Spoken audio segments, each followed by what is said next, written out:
Welcome to Animortal Channel. Tanpa berlama-lama lagi, mari kita mulai ceritanya. Kabut di tempat itu sangat tebal hingga menghalangi indera ilahi untuk menjangkau terlalu jauh. Binatang petir meraung keras sambil menerobos lautan kabut. Tubuhnya diselimuti kilatan petir saat melesat turun menembus kabut pekat tersebut. Sambaran guntur menghancurkan kabut di sepanjang jalur mereka. Duduk di atas punggung binatang petir, mata Wang Lin berkilat tajam. Ia menepuk tas penyimpanannya. Lalu formasi pedang 7 bintang melesat keluar dan berputar cepat untuk membuka jalan. Berkat pengalaman sebelumnya, Wang Lin sudah cukup memahami kondisi planet Yunxia. Ia sengaja tidak bergerak terlalu cepat, bahkan bisa dibilang sangat berhati-hati. Setiap kali binatang petir ingin mempercepat laju, Wang Lin selalu menahannya. Walaupun kecepatannya lambat, perjalanan mereka tetap stabil. Dengan bantuan formasi pedang 7 bintang, mereka dapat menembus kabut dengan mudah dan perlahan mendekati permukaan planet. Wang Lin menghitung jarak yang pernah ditempuhnya saat melewati kabut sebelumnya. Ketika menurut perhitungannya, hanya tersisa kurang dari 1000 kaki lagi.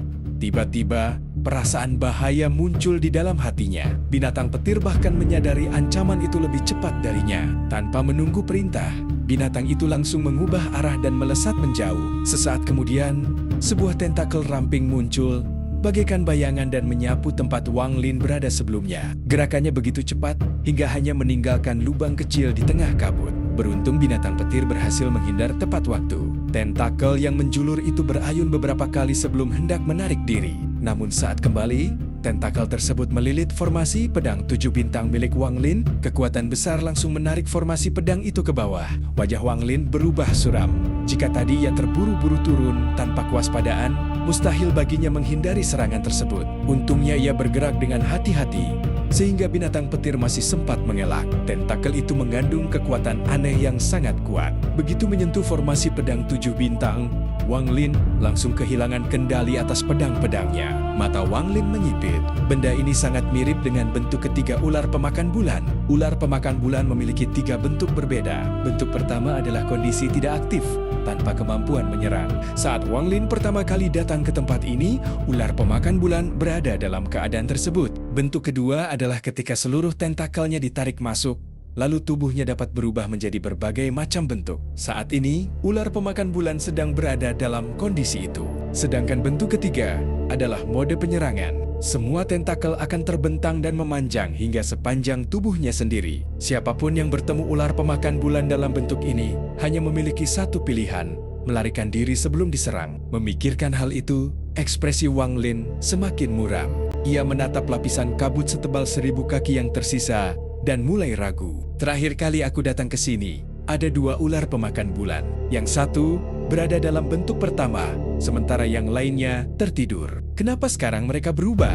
Aku bahkan tidak tahu tentakel tadi berasal dari yang mana. Wang Lin terdiam sambil berpikir, jika memilih pergi sekarang, semua usahanya mengumpulkan buah kenaikan surgawi akan sia-sia. Selain itu, ia juga akan kehilangan formasi pedang 7 bintang. Aku bahkan sudah kehilangan harta sebelum mencapai tujuan. Tatapan Wang Lin langsung dipenuhi tekad. Ia sama sekali tidak rela mundur begitu saja. Dengan tenang, ia menepuk kepala binatang petir. Lalu makhluk itu kembali menerobos kabut tanpa mengeluarkan suara sedikit pun. Setelah berhasil keluar dari kabut, indera ilahi Wang Lin tidak lagi terhalang. Namun, pemandangan di depannya membuatnya langsung menarik napas dingin. Permukaan tanah telah berubah total dibanding sebelumnya. Tumbuhan yang dahulu bergoyang tertiup angin kini sudah lenyap, digantikan oleh tentakel-tentakel panjang berwarna merah gelap yang menjulur ke segala arah.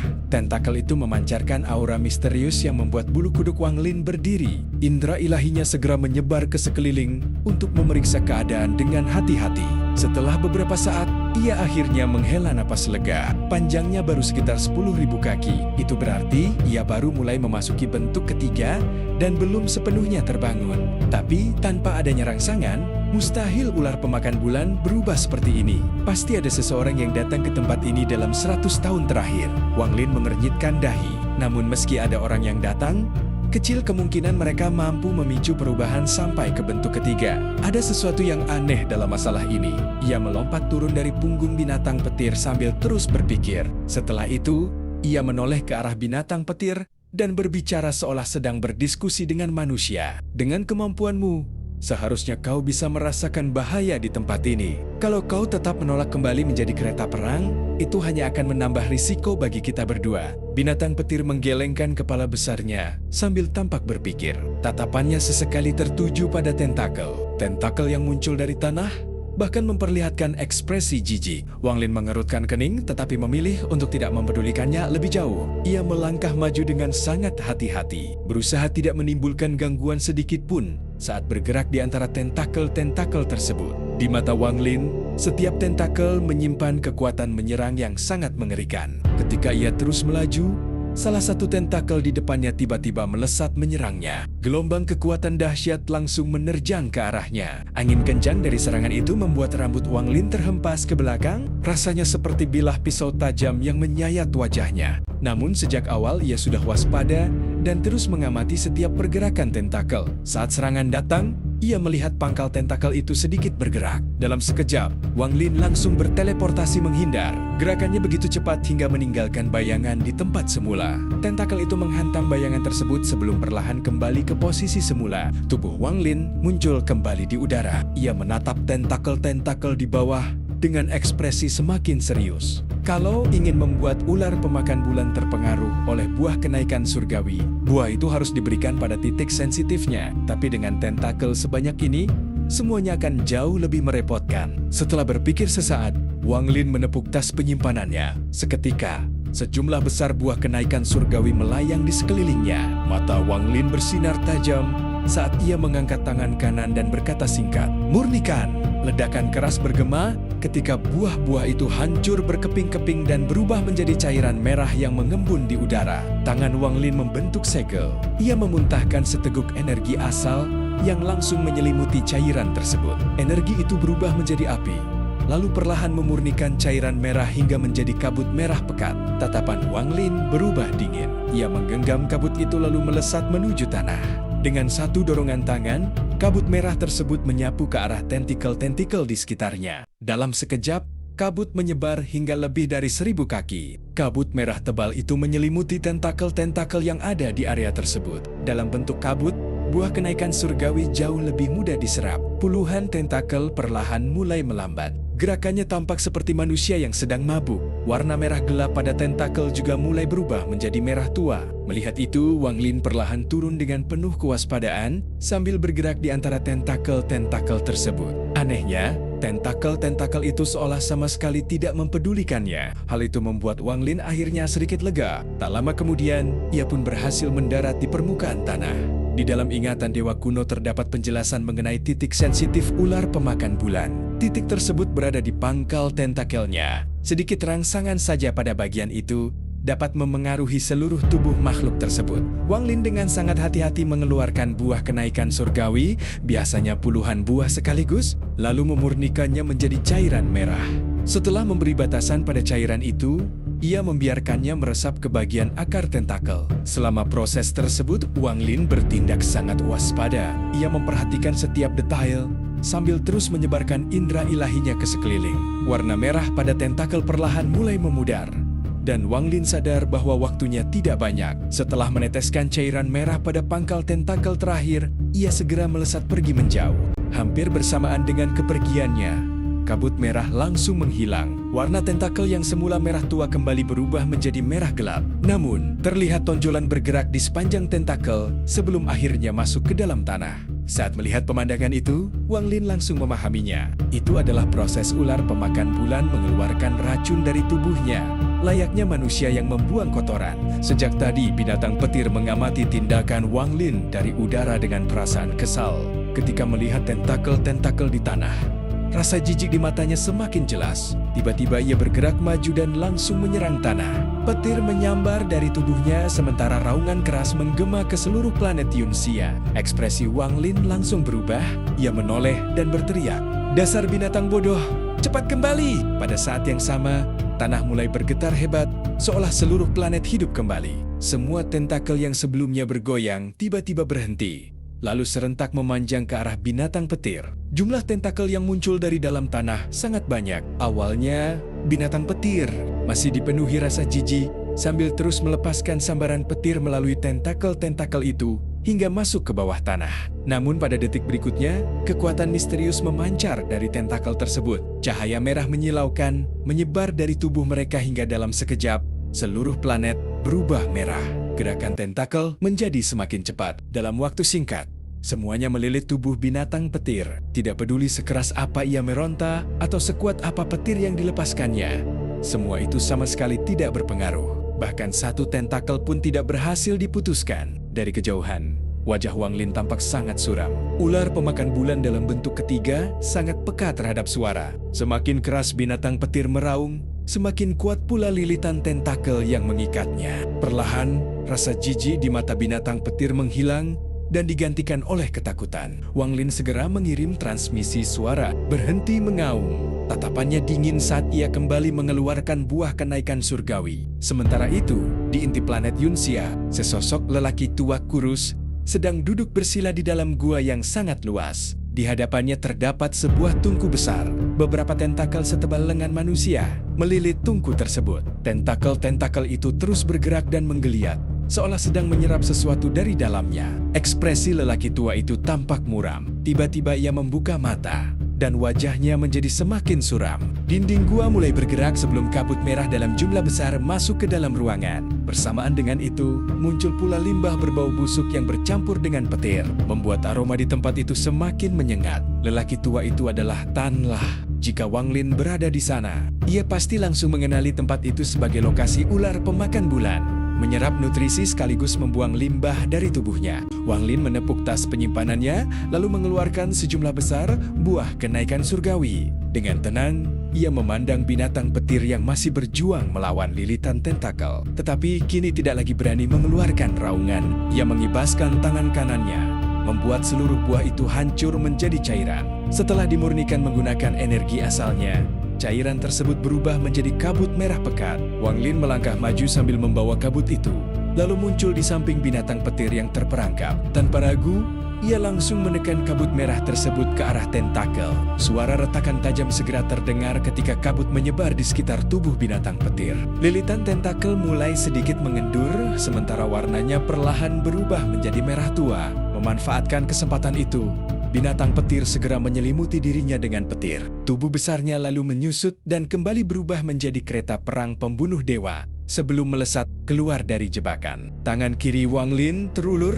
dan langsung menyimpan kereta perang itu ke dalam tas penyimpanannya. Jelas terlihat bahwa binatang petir benar-benar ketakutan. Sebelumnya ia sangat enggan kembali ke dalam tas penyimpanan. Tetapi kali ini, ia menyerah tanpa perlawanan. Setelah menyelamatkan binatang petir, Wang Lin kembali bergerak maju. Ia menggunakan kabut merah untuk melemahkan tentakel sementara waktu, lalu menyegel tetesan cairan buah kenaikan surgawi di bagian akarnya. Ia terus mengulangi proses tersebut berkali-kali. Beruntung persediaan buah kenaikan surgawi miliknya jauh lebih banyak dari yang dibutuhkan. Jika tidak, persediaannya pasti sudah habis sejak lama. Sepanjang perjalanan, Wang Lin tetap sangat berhati-hati dan selalu waspada terhadap perubahan sekecil apapun.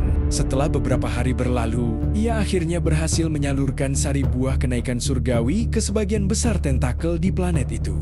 Sekitar 70 hingga 80% tentakel ular pemakan bulan sudah memiliki sari buah kenaikan surgawi yang tersegel di dalamnya. Begitu aku mengaktifkan pembatasnya, semua segel itu akan hancur sekaligus. Sayangnya, semua buah kenaikan surgawi milikku sudah habis. Jika seluruh tentakel bisa terpengaruh, hasilnya pasti akan sempurna. Wang Lin termenung sejenak sebelum mengurungkan niat mencari buah kenaikan surgawi tambahan. Tempat ini terlalu aneh, dan ia khawatir akan muncul perubahan baru jika kembali lagi nanti. Begitu ular pemakan bulan benar-benar terbangun sepenuhnya, buah kenaikan surgawi tidak akan lagi berguna untuk menghadapinya. Mata Wang Lin berkilat sebelum tubuhnya perlahan tenggelam ke dalam tanah.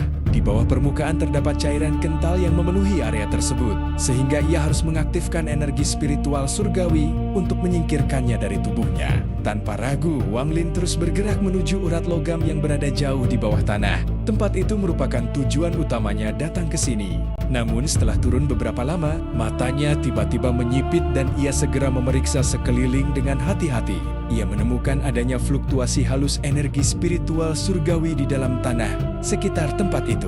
Energi tersebut tampak terperangkap di dalam cairan kental. Wang Lin sangat yakin bahwa saat terakhir kali datang ke sini, cairan tersebut keruh dan sama sekali tidak mengandung jejak energi spiritual surgawi. Sepertinya memang ada seseorang yang datang ke tempat ini dalam 100 tahun terakhir. Orang itu masuk jauh ke dalam tubuh ular pemakan bulan dan menggunakan mantra yang sangat kuat. Karena itulah energi spiritual surgawi tertinggal di dalam tanah. Dan itu juga yang menyebabkan ular pemakan bulan perlahan berubah dari bentuk kedua menuju bentuk ketiga. Wang Lin terus berpikir sambil bergerak semakin dalam. Entah berapa lama waktu berlalu. Akhirnya ia tiba di lokasi urat logam itu berada, yang sebenarnya merupakan tulang dari ular pemakan bulan. Nyala api muncul di tangannya dan menerangi kegelapan di sekitar tulang tersebut. Mata Wang Lin langsung bersinar terang. Inilah tujuan sebenarnya ia datang ke tempat ini. Ia mengulurkan tangan kanan dan hendak menyerap tulang itu. Namun, sesaat kemudian gerakannya terhenti dan ia mulai berpikir kembali. Mampu membuat ular pemakan bulan berubah wujud, berarti kultivasi orang itu sangat mengerikan. Jika dia sudah mati, maka tidak ada masalah. Tapi, kalau dia masih bersembunyi atau terjebak di tempat ini, maka saat aku mengambil tulang ini dan melepaskan efek buah kenaikan surgawi, kemungkinan besar orang itu akan muncul. Jika itu terjadi, situasinya akan menjadi jauh lebih rumit. Wang Lin menarik kembali tangan kanannya. Setelah berpikir beberapa saat, ia memutuskan untuk terbang menyusuri tulang tersebut. Ia ingin memastikan lebih dulu apakah ada kultivator lain yang bersembunyi di sekitar tempat itu. Saat berada dalam situasi berbahaya, Wang Lin selalu bersikap sangat berhati-hati. Terlebih lagi pada saat seperti sekarang, di mana sedikit kecerobohan saja bisa merenggut nyawanya. Ia sama sekali tidak boleh lengah. Mengambil tulang dari tubuh ular pemakan bulan ini mungkin termasuk salah satu dari 3 situasi paling berbahaya yang pernah kuhadapi. Mata Wang Lin berkilat tajam dan kewaspadaannya meningkat. Di negeri dewa kuno, ia bertahan hidup dengan kecerdikan. Di alam surgawi, ia mengandalkan kehati-hatian. Sedangkan di negeri roh iblis, ia bertahan berkat tekadnya. Mengikuti jalur tulang itu, Wang Lin terus bergerak maju. Setelah beberapa waktu, langkahnya tiba-tiba terhenti. Tatapannya langsung tertuju pada bagian tulang di depannya. Di sana terdapat retakan besar yang dipenuhi lapisan lendir kering. Dari kondisinya, jelas retakan itu sudah ada sejak waktu yang sangat lama. Retakan tersebut sangat dalam. Meski belum cukup parah untuk membelah tulang menjadi 2 bagian, Wang Lin sangat yakin bahwa saat terakhir kali datang ke tempat ini, retakan seperti itu belum ada. Dengan hati-hati ia mendekat dan memeriksanya lebih teliti. Ekspresinya perlahan berubah serius. Tidak heran ular pemakan bulan berubah ke bentuk ketiga. Luka seperti ini cukup untuk membuatnya benar mengamuk. Orang yang melukainya jelas tidak memahami sifat ular pemakan bulan. Kalau tidak, mereka tidak akan berani melakukan hal seperti ini. Wang Lin menyeringai tipis lalu berbalik untuk pergi. Namun baru beberapa langkah, ia tiba-tiba berhenti dan kembali menoleh ke arah retakan itu.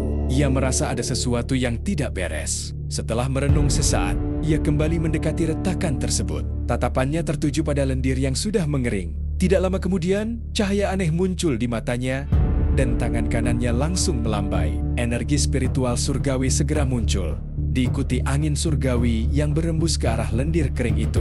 Dalam sekejap, lendir tersebut mencair dan memperlihatkan celah dalam yang tersembunyi di bawahnya. Di kedalaman celah itu ternyata tersembunyi sebuah gunung raksasa. Sebelumnya, lendir tadi menutupi seluruh jalan pandang, sehingga Wang Lin tidak menyadarinya. Selain itu, gunung tersebut hampir sepenuhnya menyatu dengan tulang ular pemakan bulan, membuat keduanya terlihat nyaris tidak berbeda. Ketika tadi bergerak menjauh, Wang Lin merasakan energi spiritual surgawi di area ini jauh lebih padat dibanding tempat lain. Dan ternyata sumber energi itu berasal dari celah tersebut. Saat menatap gunung yang telah menyatu dengan tulang ular pemakan bulan itu, cahaya di mata Wang Lin berubah menjadi sorot misterius.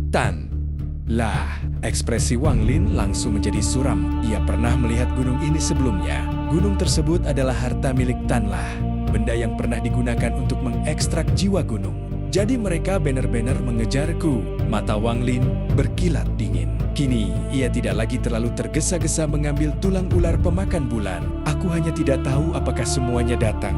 Hanya beberapa orang saja, atau sebenarnya hanya Tanlah seorang. Wang Lin mengusap dagunya sambil terus memandangi gunung itu.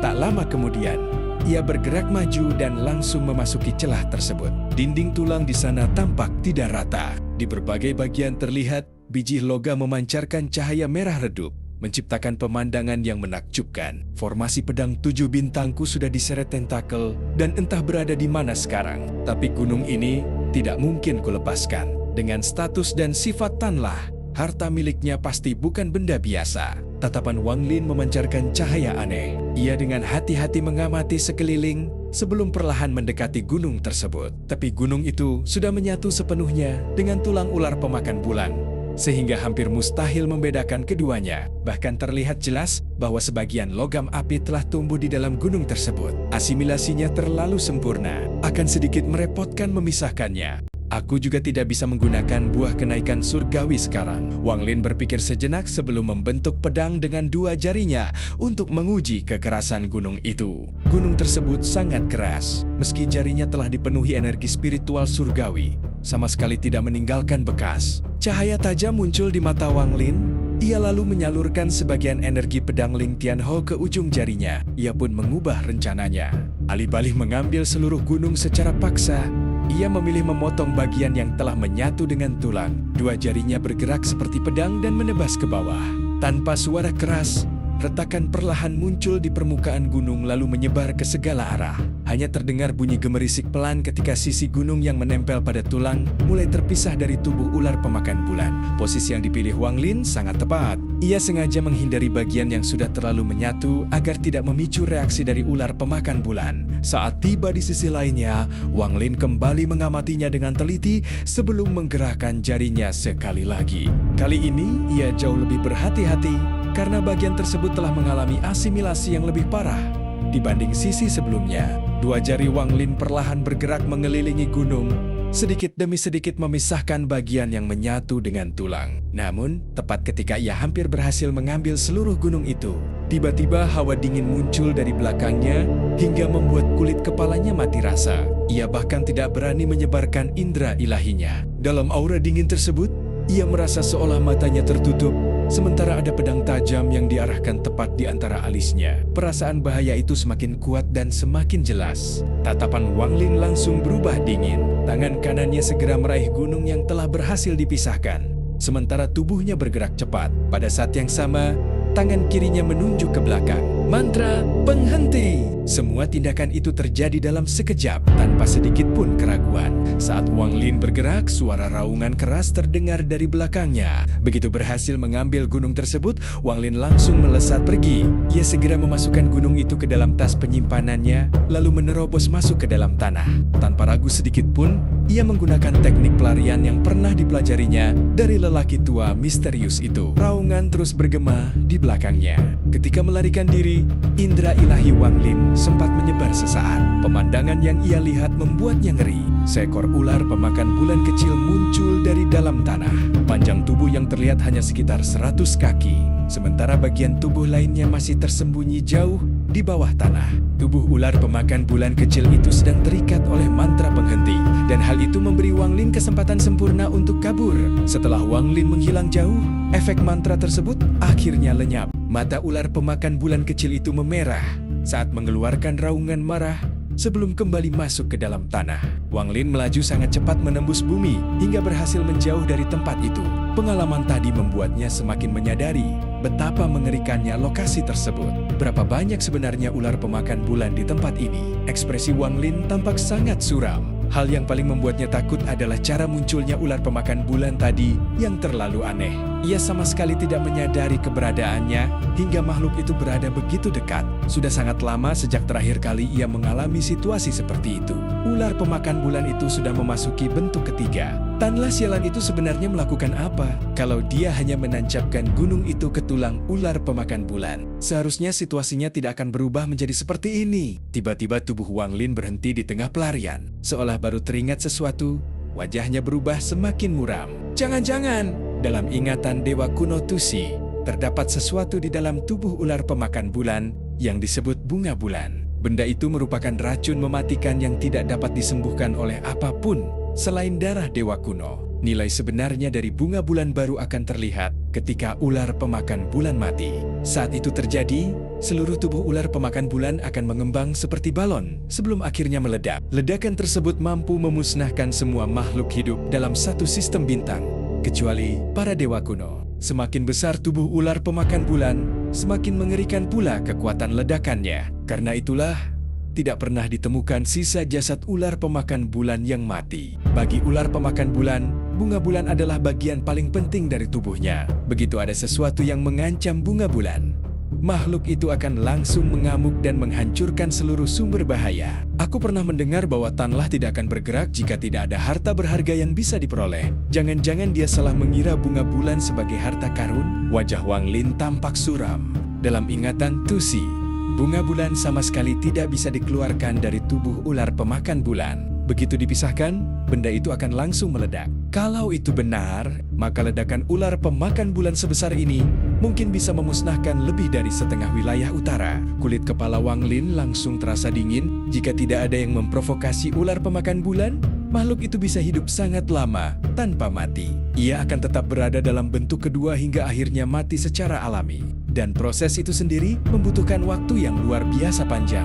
Bahkan jika ada orang yang datang, mengingat betapa kuatnya ular pemakan bulan, mustahil bagi siapapun untuk mengambil bunga bulan. Orang itu hanya akan mencari kematian. Kalau Tanlah memang sedang mencari mati, itu tidak ada hubungannya denganku. Mata Wang Lin berkilat sebelum ia kembali melanjutkan pencariannya. Waktu berlalu perlahan. Wang Lin telah menjelajahi hampir seluruh bagian tubuh ular pemakan bulan, kecuali beberapa area yang memang tidak bisa dimasuki. Selama itu pula, ia tidak lagi bertemu ular pemakan bulan lain.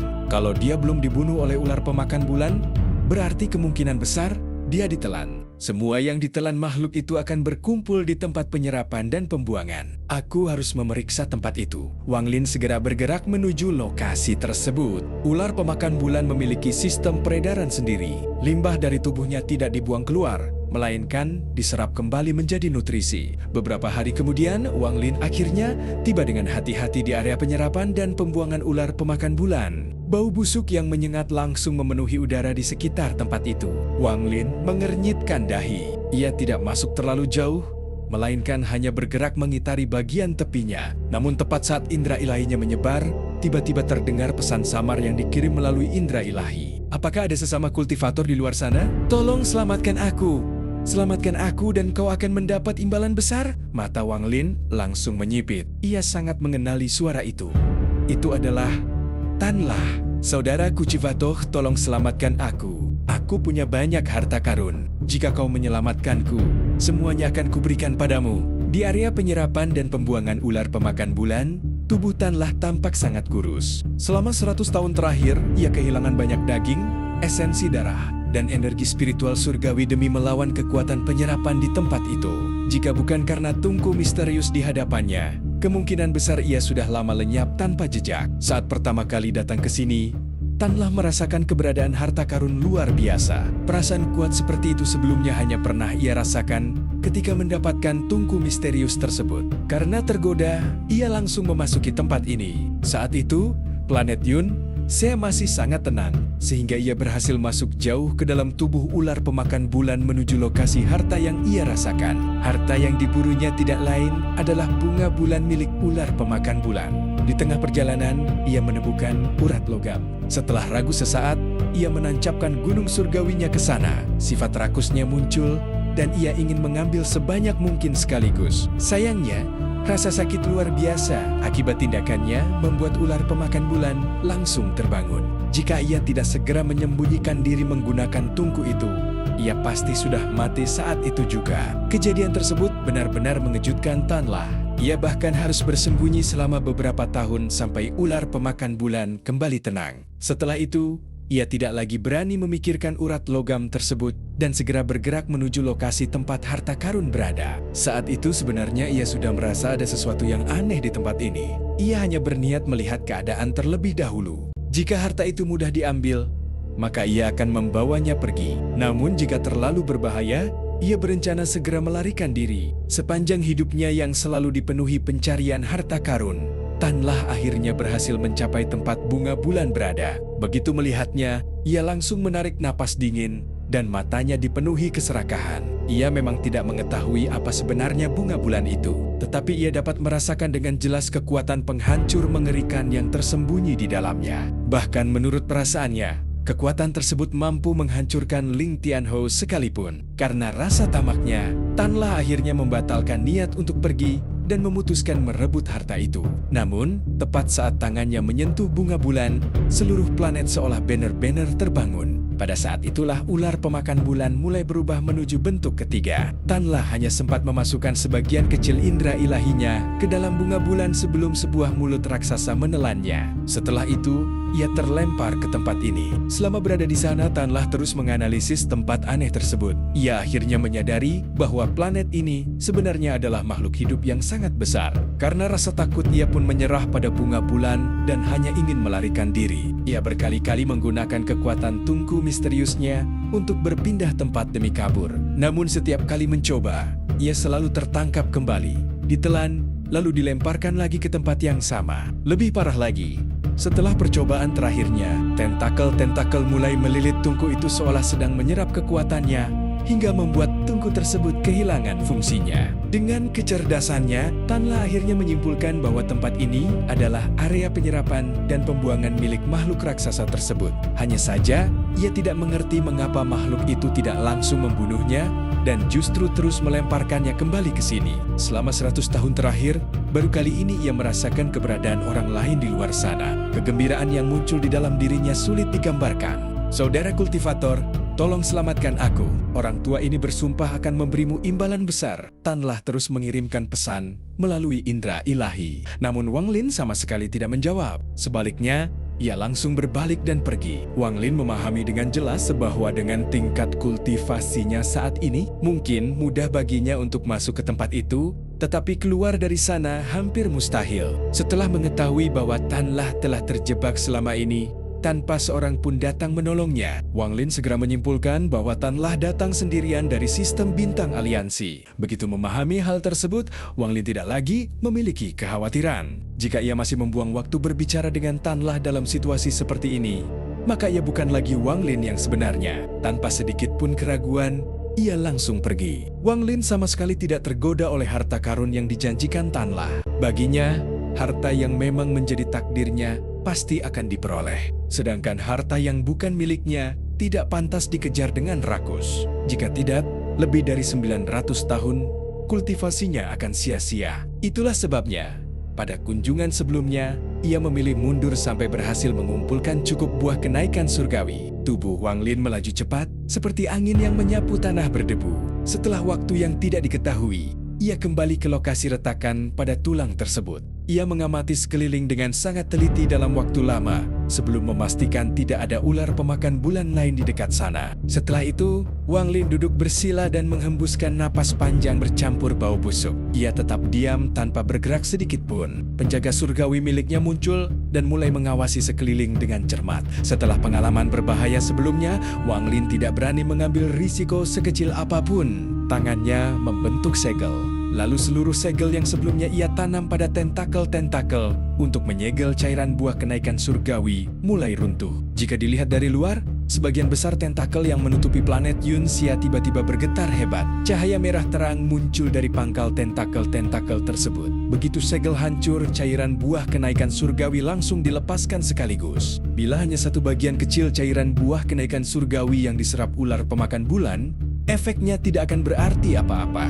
Itu seperti setetes air di tengah lautan atau gigitan nyamuk yang bahkan tidak terasa. Bahkan jika cairan itu diserap sedikit demi sedikit dengan jeda waktu, tubuh ular pemakan bulan masih mampu melakukan detoksifikasi sendiri. Namun, kali ini berbeda. Sebagian besar tentakel menyerap cairan buah kenaikan surgawi secara bersamaan. Akibatnya, kekuatan yang tercipta menjadi bagaikan badai besar. Pada saat itu, sebagian besar tentakel tiba-tiba berhenti bergerak, lalu mulai bergetar hebat. Efek buah kenaikan surgawi langsung menyebar ke seluruh tubuh. Kekuatan misterius dari cairan buah kenaikan surgawi mengalir masuk melalui akar tentakel dan memasuki tubuh ular pemakan bulan. Proses itu bagaikan ratusan aliran kecil yang membentuk anak sungai. Lalu ribuan anak sungai berubah menjadi sungai, dan akhirnya puluhan ribu sungai menyatu menjadi lautan luas. Kekuatan misterius tersebut seolah membentuk samudera besar yang menyebar ke seluruh tubuh ular pemakan bulan. Tanah mulai bergetar hebat. Dari dalam bumi terpancar aura kegembiraan yang sangat kuat. Semua tentakel kehilangan sifat ganasnya dan mulai bergoyang tak beraturan seperti orang mabuk. Jika kultivasi Wang Lin tidak cukup tinggi, atau jika ia tidak pernah mengalami pemahaman tentang iblis, tersebar yang menarik jiwa planet.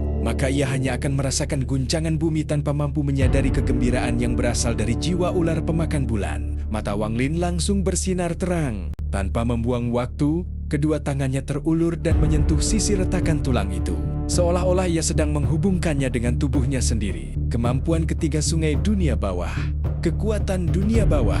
Sungai dunia bawah milik Wang Lin segera muncul. Sungai itu terbelah menjadi dua mengikuti kedua lengannya, lalu melesat keluar seperti dua naga buas dengan kecepatan luar biasa. Aliran tersebut menyusuri tulang dan langsung menutupinya sepenuhnya. Wang Lin berteriak keras, "Ekstraksi tulang!" Kekuatan hisap yang mengerikan langsung muncul dari sungai dunia bawah. Kemampuan ketiga ini berasal dari jurang pasang surut di tanah roh iblis. Wang Lin memperoleh kekuatan tersebut dari pencerahan yang ia dapatkan ketika merasakan kekuatan tak terlihat yang lahir dari pertemuan dua sistem bintang. Seiring perkembangan Dao miliknya, kekuatan ini juga akan terus tumbuh tanpa batas. Saat ini Wang Lin menggunakan kemampuan itu dengan kultivasi ascendant tingkat lanjut. Kekuatan yang dilepaskan cukup untuk mengguncang seluruh planet. Bahkan, kabut yang menyelimuti planet Yunxia ikut terpengaruh. Gelombang suara gemuruh rendah yang membawa aura kuno terdengar dari dalam bumi sebelum menyebar jauh ke segala arah. Dan cerita pun berakhir. Sampai jumpa di episode berikutnya.